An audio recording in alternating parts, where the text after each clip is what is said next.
Tappei has just released Arc 8 Chapter 16, and this video will be a summary of the chapter. Highly recommend you check out my Arc 8 Chapter 15 summary. Anyways, let's begin. The army of dead spilled into the battlefield, attacking the rebels and the Imperial Guards. As the two-handed sword was swung down, it cracked the skull of the enemy. However, no blood poured out from the wound. Instead, the body shattered into shards.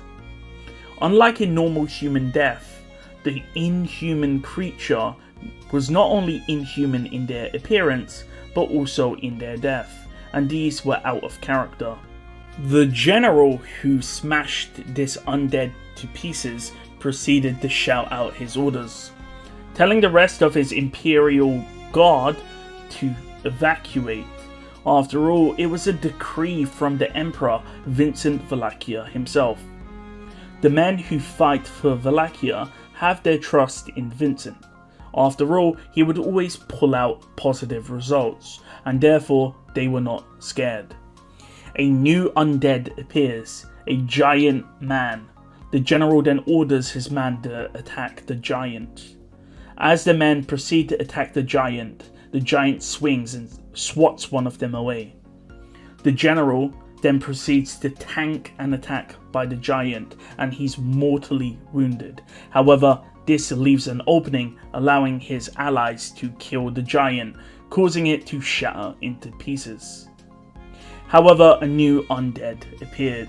This undead had the exact same face of the general who was just mortally wounded by the giant. And with that, the scene changes. The capital was abandoned, and they were heading to the fortified city of Garka. The alliance between the Emilia camp and the Wallachian leaders were interrupted. Julius and Anastasia express shock at Subaru's smaller appearance, before they state that they travelled to the Wallachian Empire across 3 countries, and that it was very expensive. Subaru feels bad since Anastasia spent a lot of money to come help him.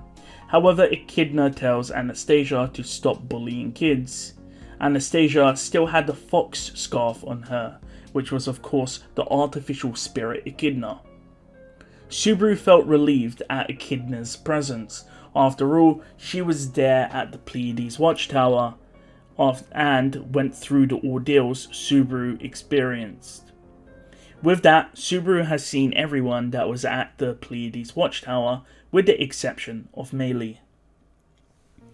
Abel interrupts them, saying that they don't really have time for this. Abel looks at Subaru and states that he didn't expect him to extend his neck to Kararagi. Subaru was confused. After all, Anastasia is on the Kararagi side, but at the same time, she isn't.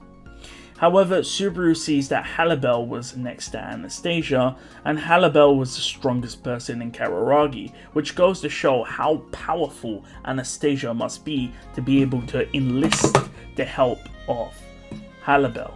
Subaru looks at Julius, who has a new scar under his eye.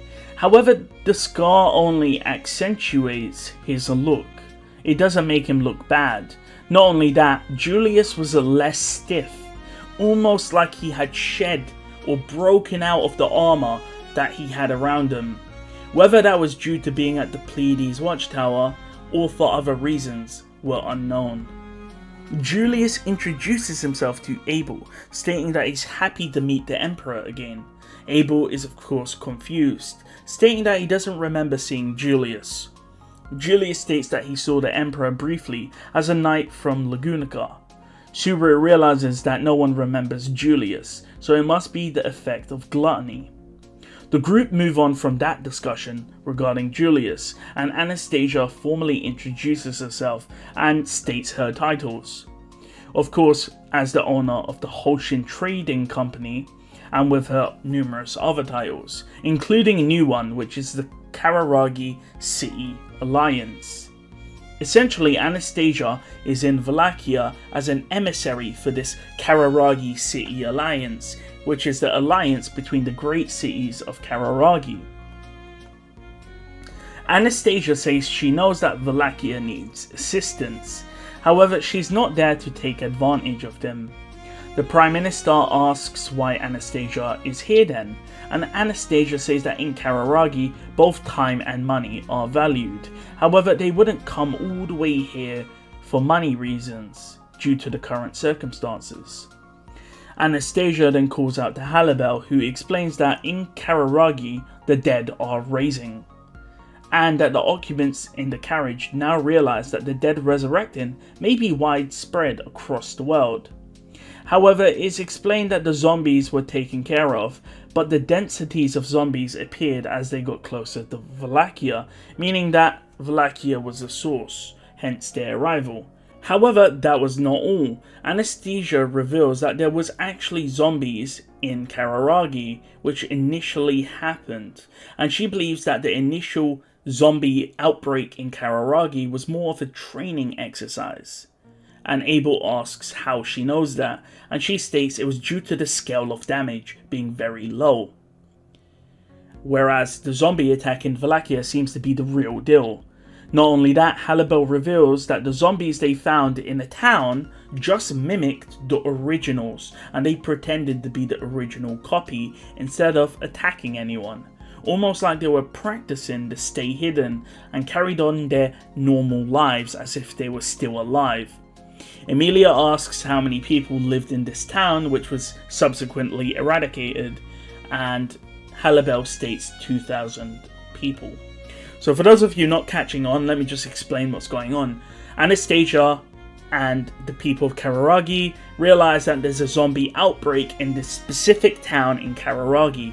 This is more like a training exercise by the culprit behind this, which is of course Sphinx. Now, the reason why they were able to find this out, is Anastasia mentions, is because of the amount of shipments coming in and leaving the town. After all, the zombies don't need food or water, and therefore they were able to pinpoint where the zombies were originating from. Anastasia of course sent Halibel, they cleaned up the zombie mess, and then they realized that the zombies were coming from Wallachia, and hence why Anastasia is now going to Wallachia to help Wallachia with their zombie outbreak problem. Abel then asks what the Prime Minister's army to the west is doing. After all, the Prime Minister had a separate army in the west which bordered Kararagi. The Prime Minister states that the Western army was handled by Groovy, one of the 9 divine generals, and they state that if Groovy does not show up, it most likely shows that he's been overrun by the zombies and most likely being killed. With that, Anastasia proposes that they will help Wallachia, as this is a very serious risk to Kararagi. Furthermore, the task is to kill the sorcerer behind it. Subaru then proceeds to look around at the people around him, and he then declares to himself that they can never be defeated. This was of course Subaru's false declaration of war to himself. The scene changes. Elsewhere, the blue-haired boy climbs higher, stating that he hoped he bought enough time. Without Cecilus's actions, less people would have escaped the flood of water. This was very fortunate as an outcome to other people's lives. Cecilus then proceeded to leap against an enemy who had a spear. Cecilus then scratches his cheek as he looks at the undead who are trying to climb higher up the rocks to escape from the torrents of water down below.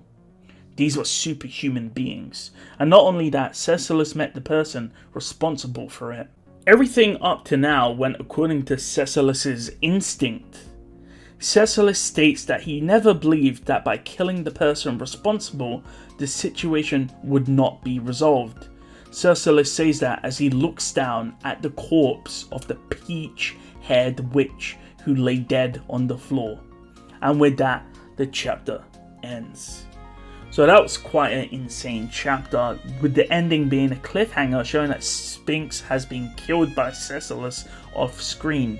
However, the zombie outbreak is still ongoing, so I've seen some people state that maybe this isn't actually Sphinx and it's like a body double, but I'm not sure where it's going to go from here, because there's no way Cecilis has just resolved the entire arc on his own. So we'll see where it goes.